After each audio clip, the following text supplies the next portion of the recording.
being able to represent the North Dakota on the front of your jersey, both when you're wearing it and when you're not, it's a pretty big deal. You have 4 years to play college sports, I guess, and I mean, you have the rest of your life to do that, especially these 4 years. You should be spending everything into your sport. It is illegal to drink under the age of 21, and we're different than everybody else on campus because we're here for athletics. We're here to excel in the classroom and in our sport. Division I athletes put a lot of strain on our bodies, it's a full-time job.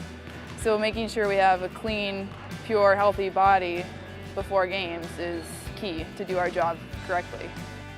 Drinking and drugs have their side effects that can harm you not only on the practice facility or the practice field, but in the classroom as well.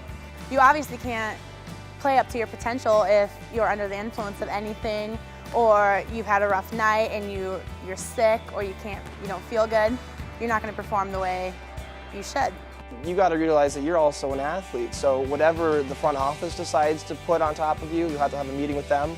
And then you'll also have punishments from your coaches, whether that means missing games, missing practices.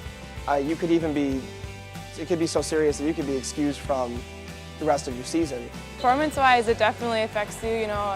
The couple days after, you're probably more tired, from being out late, and the alcohol affects your body and things in your brain, so definitely takes you back a few days. It's fun to an extent to socialize and to see other people, but when it gets to be the late hours of the night and you're tired and these people are still going hard, you're kind of like, get me out of here. And people start to change once they've had a lot of alcohol in them. They become someone they're not.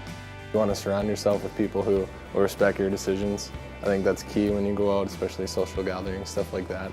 So, I don't know, if I go out and I don't want to drink, there's tons of guys who will support that, and guys don't have a problem with it. I would just advise them to be smart about their decisions and make sure they know where they're going and are responsible about their ride situations if they do choose to drink. And for drugs, I would just completely stay away from it, probably, because it's really not good for you. It gets to be where it gets to be too much, it can affect your body, and that's kind of when it gets unappealing. To be the point where the fun's completely taken out of it, it's more risk than reward. People sometimes associate you with drugs and alcohol if you are an athlete, and for some students that's not the case. So it's kind of an unfair stereotype if you ask me. There's a line to where you should draw a drink or two here or there. It's about all you need. We're all here to be competitive in our athletic sport, so why would you want to mess that up?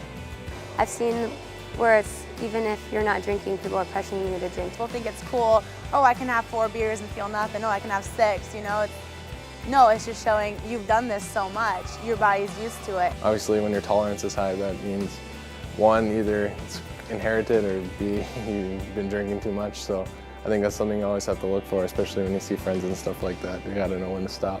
I think sometimes it's a good influence to see that people can say no. The power of no, I guess, is a very strong word, and people will respect you for that.